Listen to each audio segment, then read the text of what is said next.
You're listening to QSBS Solved, where we share insights for founders and investors looking to maximize their business's growth, exit opportunities, and tax savings.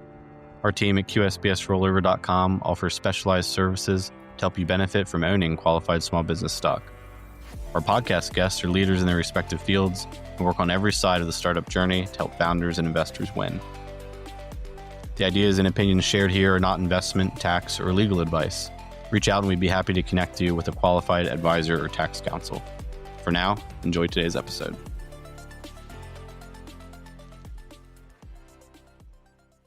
You're listening to QSBS Solved, presented by QSBSrollover.com.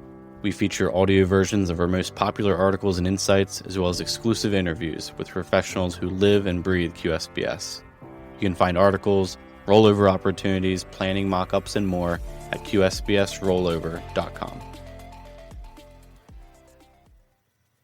My name is Brady Weller, joined by Nick King, both of us from QSBSrollover.com, here to talk about QSBS for founders raising growth rounds, so especially Series A, B, C, and beyond, and considerations for QSBS.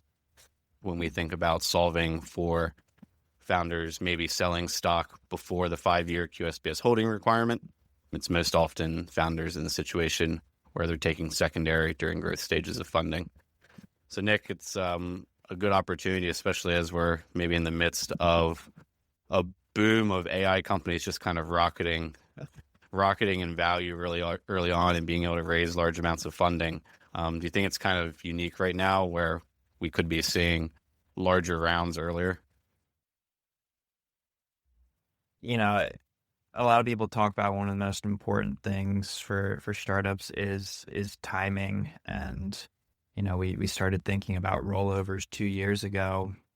And over the last 24 months, I'm not sure anybody has thought more about QSBS rollovers than us in the entire world. And to the timing piece, funding rounds, it seems like A, B, C's for these AI businesses are happening incredibly quickly, sort of reminiscent of 2021 era where you had venture funds preempting rounds. I look at Harvey, the legal AI company, who I think we wrote a LinkedIn post about them 6 months ago about raising their Series D, which was $200 million. And 2 days ago, they raised their Series E from Kleiner Perkins. And I remember I told Brady about that. He was like, "Oh no, I know that. Oh, we talked about that a few months ago." I was like, "No, this is a new round." So you're seeing these mega rounds happen, and they tend to be happening before the company's been around for 5 years. That's right. Yeah, one of the kind of key components that people talk about all the time around QSBS, or a couple of the key components, are your company has to be a C Corp. A lot of these venture-backed companies are, and you have to hold your stock. And so if you're a founder, your founder's shares, you have to hold those shares for at least 5 years before you can claim QSBS when you sell. So if your funding round happens at year 3 or year 4, or in these cases, year 1 or 2, where maybe you're getting the opportunity to take some money off the table, a lot of folks are in a situation where they have a massive tax bill coming their way, and it's, you know, their first liquidity event, and that can all be a pretty big shock when you see a 6 or 7 figure tax bill in your first money. Yeah. You know, on the venture side, everybody's going to be a C Corp raising this amount of capital. It's funny. I've actually heard in the private equity space, they don't care as much, but on venture, you're basically always going to be a C Corp. But yeah, you're exactly right that when founders haven't hit this 5-year mark for QSBS, and I'll say it's typically an afterthought, like you're running a very high growth business, QSBS sometimes can be an afterthought. It ends up being a pretty expensive afterthought, because I'd say 30 minutes with us, share some resources. Maybe it takes an hour and you can end up saving, a couple $1 million, specifically in this Series A, B, C time frame, because I think people like to complicate QSBS, whether it's basis packing, stacking, 1202, 1045, all of this lingo, you can kind of look past that. And if you've started a startup and you hold stock for 5 years, federal income tax, for the most part, will be completely covered by QSBS. But when you're short of that 5, there's really one option. It's either pay taxes or do a rollover. Some people may look, oh, I could delay a deal. I don't know. That seems a little weird Yeah, to not good in this delay. environment, maybe. Just like delaying your corporation's funding round for your own personal tax, when you have other people owning that corporation, just a little off. So that 5-year problem, it certainly is a problem, we've learned. Yeah, the massive concentration of money that goes to startups are QSBS qualifying in terms of the businesses that they operate in. I think it's like more than 85% of venture funding goes to the tech space. Tech is right down the fairway. We see a lot of founders in the manufacturing, biotech, and like medical tech, med tech services, CPG brands. All of that can be covered under QSBS. I was just thinking that, when you talk about the massive tax problem that founders in, whether you're fundraising in New York and you're, starting your company in New York or you're in California, it's a massive tax problem everywhere because of the almost 24% federal income tax that is going to be levied against you when you sell. But depending on the state that you're a taxpayer in, there can be some pretty big tax implications. And so a state that we focus a lot on is New York, because New York has a notoriously high tax bill, and at the upper ranges, you can see someone paying 35, 37% between state and federal taxes when they get some liquidity. Whereas in California, a state that doesn't recognize QSBS at the state level, you're still going to be on the hook for their state income tax, which is pretty high, as residents in California know. So talk a little bit about what the opportunity is in those different places for someone maybe taking some money off the table at Series B or C in terms of maybe potential dollars that could be saved in deals like that. Sure. New York founders are our favorite people to talk with because QSBS benefits them to an incredible degree. And you can look at all sorts of funding data. There are 2 places that lead the world when it comes to venture funding. It's always San Francisco and New York City. For New York City, these founders who take secondary, which one thing that I didn't realize is that it's actually much more common at the Series A than I had originally thought. Just background on us, we did some early rounds of funding, friends and family, pre-seed, seed round. I didn't realize that at the Series A, about half the time founders are able to take secondary. And from what we've seen, it ends up being, anywhere from 1 million to call it 10 million that they're able to take pretty early. So having said that, when we've talked to founders who are in that position, they tend to struggle with what are the options. They hear different things from CPAs. They hear different things from tax attorneys. Their corporate attorney at the startup is telling them different things. It just doesn't feel like there's call it like source of truth to go to on QSBS matters.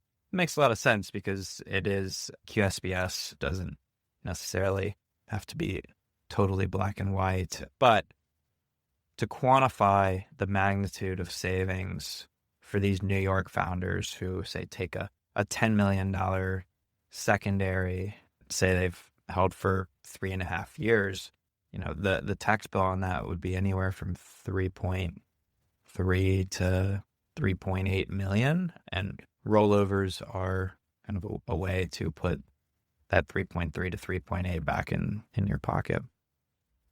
Yeah, I have some funding data from May in like the New York venture or New York startup scene, and Series A in Series A rounds, companies raised over $330 million. Series B, about the same amount, 330.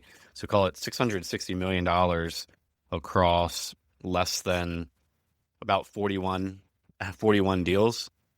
That's a pretty large volume of funding, about 20% of the share of U.S. funding coming out of New York in that month. And so the opportunity is huge. The tax savings opportunity is massive. And, one of our key, or I guess one of our underlying missions here is to put money back in the hands of founders, innovators, investors, folks who drive real innovation and value creation, in the U.S. startup ecosystem, because the U.S. leads the world by a massive margin when it comes to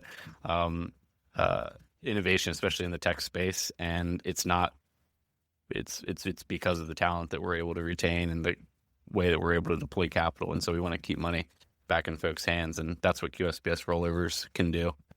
So, okay, someone sells stock during Series A or B round, and what's the step if they know that that's going to be a part of their funding, if they're going to have the opportunity to take secondary? What's maybe the first, second, third thing that they should think about doing as that deal is coming together? Yeah. So every deal is different. Just anecdotally, it feels like we've seen maybe like 10% of a funding round be allocated to secondary. Throw a reasonable margin of safety around that. But let's say, hey, you're in this position. I just got a term sheet. I'm going to be raising a $20 million Series A at a $100 million valuation post. 10% of the round is going to be secondary for me as the founder. So about 2 million of secondary coming my way. What do? I started it 3.5 years ago. I'm short of QSBS. Up until this point, I had done everything right. It's a C Corp. I filed my 83B as a founder. And yeah, I can't believe that I'm not getting QSBS because I sold before year 5. Yep. And there's this $700,000 tax bill coming in April. And, it might say the round closes, and I'm just still researching. 2 million wired into the bank account. That's great.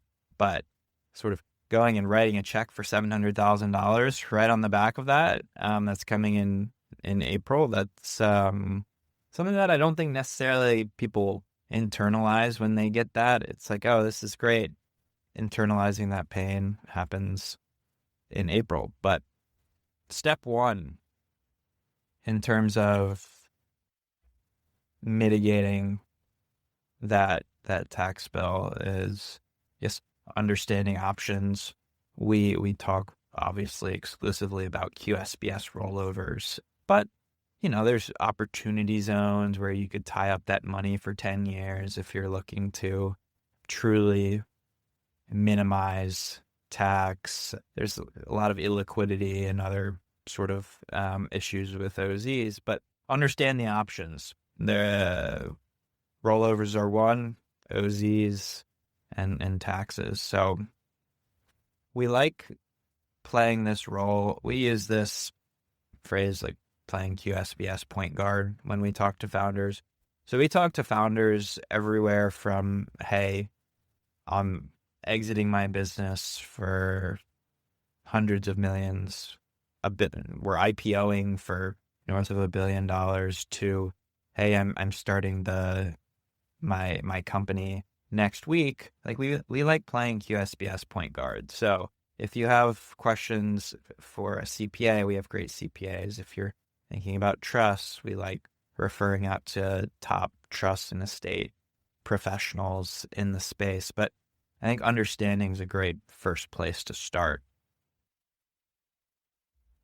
Yeah, and just to sort of clarify what we mean when we say a QSBS rollover, that is taking the gains, that $2 million in Nick's example that got wired to your bank account, and reinvesting it in some way into new qualified small business stock. the three main ways that you could do that is take that money and go buy stock in your buddy's startup. So make functionally an angel investment, buy stock in someone else's company. You can take that money and you can seed a new corporation to work on another idea that you have. So basically start a new company with that money. Or you can put money in a corporation, go out and search for new QSBS. So put money in a corporation and go and acquire a business, maybe in full, or at least the majority of that business to run as QSBS eligible. And so those are the three main options. And I think that when founders look at those options, they say, well, I'm running my company still. One of those is very risky, which is go invest in someone else's startup. That's probably not going to be the move for most founders if they're getting their first liquidity and it's maybe $1 or $2 million. Pretty risky to make a venture investment maybe at that stage, especially just to mitigate tax. Seems like a little bit of a backwards play. But the idea of putting money into a new corporation to either go and acquire a business or to start your own business is, many founders have 100 ideas in their minds of things that they could start, but there's maybe a constraint on your time with doing that because you're obviously just raised around the funding at your main business. You want to focus your time there. And so, Nick, maybe you can speak to some of where we can come alongside founders to help make a rollover into either a new search business or into a new company, exploring what that next venture could be, how we come alongside founders to help support the process of doing that rollover. Sure. So once you've understood those options, as Brady's outlined, ultimately the IRS tends to set a pretty high bar in terms of that new QSBS that you're rolling into. So making sure the angel investment is had within 60 days, or new co or search co, those need to be established within 60 days. So I'd say that's the first area where we end up helping, and what is sort of the end-to-end QSBS rollover support that we provide is, let's get this set up within 60 days. So new co, roll co, we make it really easy for founders to establish. It's a form, and we pass that through for creation within 48 hours. So from the founder's standpoint, less than maybe 3 minutes, and within 48 hours, the new co gets established. We've had founders come to us with 6 days left in the 60-day window to establish new co, and we can move really quickly to get that established. So that's step one. But just having new co established, that's new co or search co established. That's just the first step. After that, there's this active business requirement for new QSBS that, Brady, I think you explain quite well as when it comes to startup expenditures. But what is this active business threshold that the IRS may be looking for when it comes to your new company or your search co? Yeah, it's easy to think about starting a new company with no money and hacking away, maybe with buddies in a dorm room, and you have $1,000 between yourselves and you kind of just do it. It's another thing to talk about starting a company and seeding it from the outset with, say, $1 million or $2 million through one of these rollovers. And so you can't just put $2 million in a company, have it sit there, and say you're working on a blog or a new media site, and you're going to have to substantiate that $2 million is actually needed in the business or in the acquisition of a future business. So the bar for substantiating that is pretty high, and at least 80% of the money that you put into a new company has to be justifiable as working capital or being used in what the IRS calls the active conduct of the business. And so if the founder in our example rolls over $2 million, it can be actually, depending on the activities that you're doing, it can be fairly challenging to substantiate that you are actually utilizing all of those funds in that new startup business, especially when you're splitting your time, maybe with the company that you've already founded. So one of the values that we bring to the table is deploying a whole team behind the research and development, market exploration, new product exploration, all of the types of, call it R&D activities that will go on in a startup at the scale that you need them to be compliant with, say, $2 million, $3 million, even $10 million for a rollover. Much easier to put $10,000 in a bank account and say, yeah, we need this for our startup. A little bit harder for a solo founder to justify that with $10 million. And so our team puts in, many of us, along with sort of leveraging technology, 40 hours a week to substantiate and document that what is happening in that new business is actually research and development leading towards the starting of your new company or the acquisition of a new company. So think of us as partners allowing you to get to QSBS compliance with that rollover money. Yeah. I mean, I think the simplest way to put it is it's a full-time job. Like the new for sure. or search co is a full-time job. And whether it's a founder who just raised secondary, has a high growth startup that they're growing, or somebody who's exited, and do you want to take on a full-time job in terms of running new co or search co? So yeah, that's where we step in and assist, is, as Brady talked about, that substantiation of here's the new startup or here's the search activities that we are doing. In the way that activity actually solves the QSBS problem for founders is maybe you're this founder and you sold your stock at year 3 during a fundraise. You still need 2 years left to get to your QSBS eligibility. What rollovers do is help you bridge the gap between that 3rd year that you sold your stock and the 5th year that actually you cross the threshold into QSBS.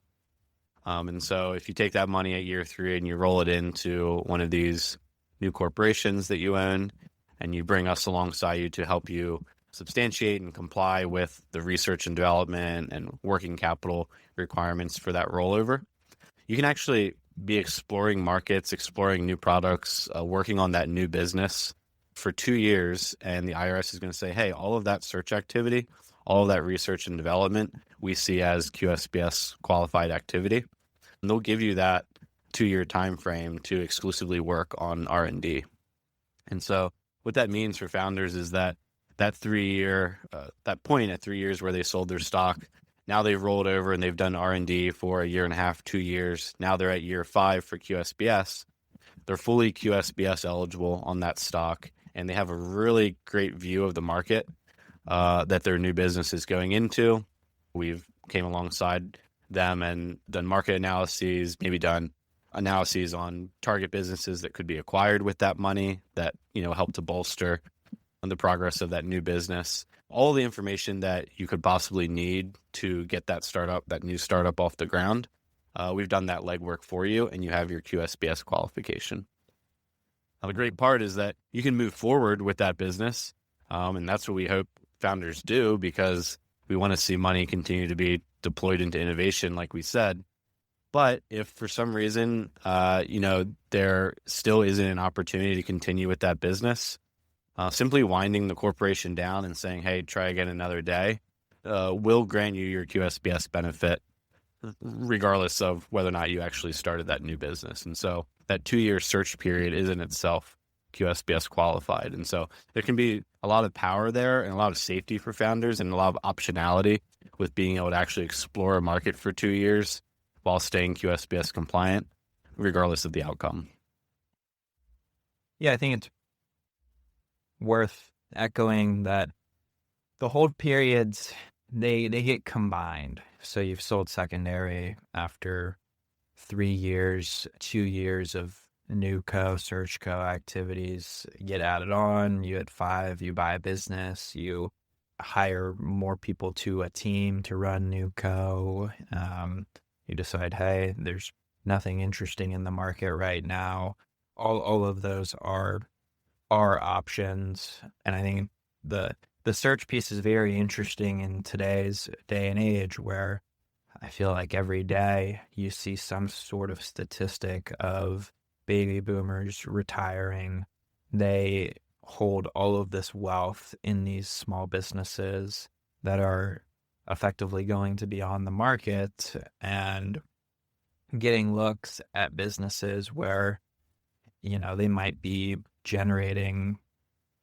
30-year-old business in a highly durable industry. It's been generating $1 million or $2 million of cash flow a year for the last 20 years. And they're like, hey, I just want to get out of this thing. I'll, $1 million of cash flow, I'll sell that to you for $2 million. Like, there's some incredibly interesting opportunities out there, given the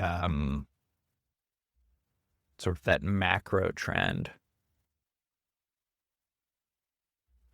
Yeah, and again, being able to go out into the market as a founder who just raised a Series A or B and really run to ground all of those opportunities that could exist. Yeah, not incredibly practical for a founder to do that. And so I think the main service that we offer is the peace of mind, knowing that you're going to get a good view of the market. You're going to get a good view of what the opportunities for your new business could be, and staying QSBS compliant the whole time. So yeah, we think research and development, we think search activities are really amazing opportunities for founders who've sold stock too early for QSBS purposes and could use a rollover. And there's one last group of founders that maybe we could touch on. And those are founders who are getting up into, like, maybe they're beyond Series A or B and the numbers are getting very, very large. And they maybe need to start planning for another larger liquidity event as well. One thing that we know with QSBS is that your first $10 million of gains can be excluded from federal income tax after you're beyond 5 years. And so while a founder can do a rollover during their maybe Series A or B, when they haven't held stock for 5 years, once they've held that stock for 5 years, the first $10 million is excluded under QSBS.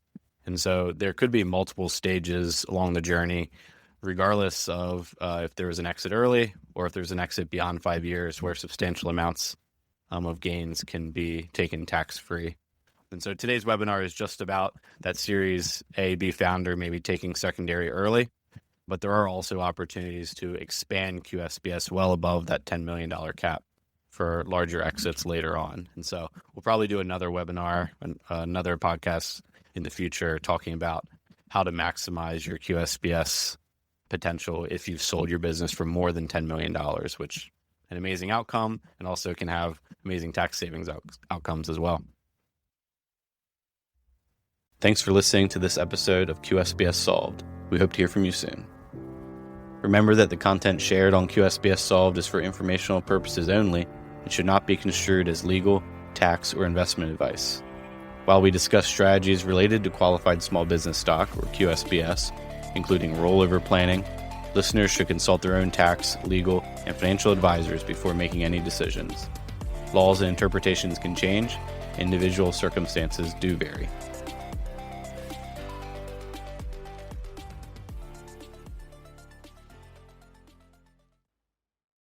Thanks for listening to this episode of QSBS Solved. We hope to hear from you soon. Remember that the content shared on QSBS Solved is for informational purposes only and should not be construed as legal, tax, or investment advice. While we discuss strategies related to qualified small business stock, or QSBS, including rollover planning, listeners should consult their own tax, legal, and financial advisors before making any decisions. Laws and interpretations can change. Individual circumstances do vary.